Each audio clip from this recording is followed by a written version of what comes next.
Honorable Minister Shri Ravi Shankar Prasad ji, esteemed officials, my fellow industrialists and colleagues, ladies and gentlemen, good afternoon to each and every one of you. My hearty congratulations to the Department of Telecommunications and the COAI of India for commemorating the Silver Jubilee of Mobility in India. 25 amazing years. What a proud milestone it is in our nation's journey of progress and prosperity. Desh ki digital udaan. You could not have thought of a more appropriate name for this commemoration. India truly took a big flight into the bright future with the advent of mobile telephony in 1995. There are rare moments in history when fiction becomes fact, constraint makes way for freedom, and necessity becomes the proverbial mother of invention. The birth of fixed-line telephony was one of them. However, it provided only partial freedom of communication. It did not completely remove the constraint of distance. People needed to communicate from anywhere to anywhere 24/7. It was both their need and their dream. Technology answered their dream, and entrepreneurship satisfied this need. Friends, the transition from landline to mobile was undoubtedly a revolutionary disruption. However, in the past 25 years, mobile telephony itself has undergone many disruptive and transformational changes. I can count 4 fundamental ways in which mobile telephony has changed and has in turn changed India. First, mobility has become affordable beyond all expectations.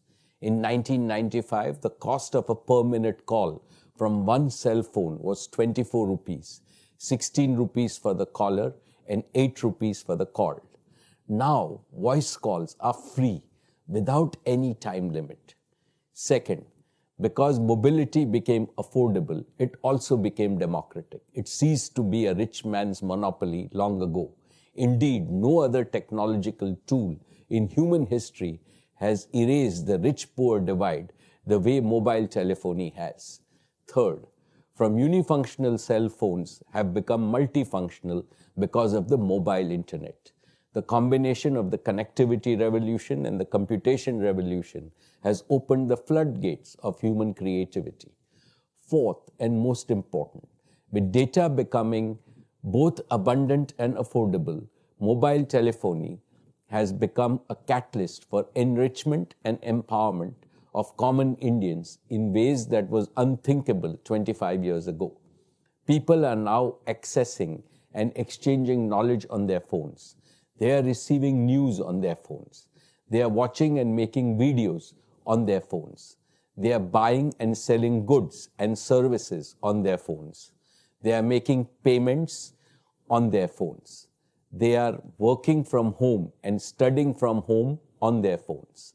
They are participating in virtual meetings like the one we are having now. The ongoing COVID lockdown has provided the best examples of how mobile phones are empowering people. They have kept the nation connected, and they have kept the wheels of the economy running. What all this goes to show is how digital mobility is realizing Prime Minister Shri Narendra Modi's vision of improving the ease of living for common Indians. Friends, as we celebrate the Silver Jubilee of mobility in our country, I am both humbled and happy to mention the significant contribution that Jio has made and is continuing to make in India's digital udaan.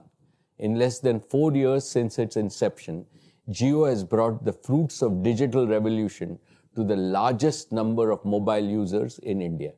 Jio has become the trailblazer in affordability, quality, and functional versatility. We are now rolling out our vision of digital platforms and partnerships.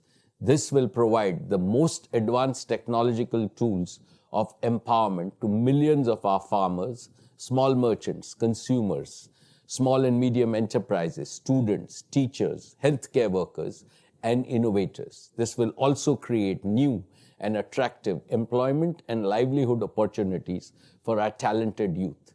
Today, I reiterate Jio's commitment to make our fullest contribution to the advancement of our Prime Minister's Digital India mission. Honorable Minister Shri Ravi Shankar Prasad ji, as we take legitimate pride in the achievements of mobility in the last 25 years, this is also an occasion for us to look at the obstacles that have prevented Indian consumers and Indian society from fully benefiting from the digital revolution. Here I specifically refer to the fact that India still has 300 million mobile subscribers trapped in the 2G era. Their feature phones keep them excluded even from the basic uses of internet. At a time where both India and the rest of the world are standing at the doorsteps of 5G telephony, I think necessary policy steps should be taken with utmost urgency to make 2G a part of history. Distinguished colleagues and friends, it is obvious that the next 25 years will bring even more breathtaking changes in mobility. 25 years ago, India was behind the developed world in mobility. Now the time has come for India to be ahead of the rest of the world in key areas of technology. Let's all work together to realize this vision and mission. Thank you.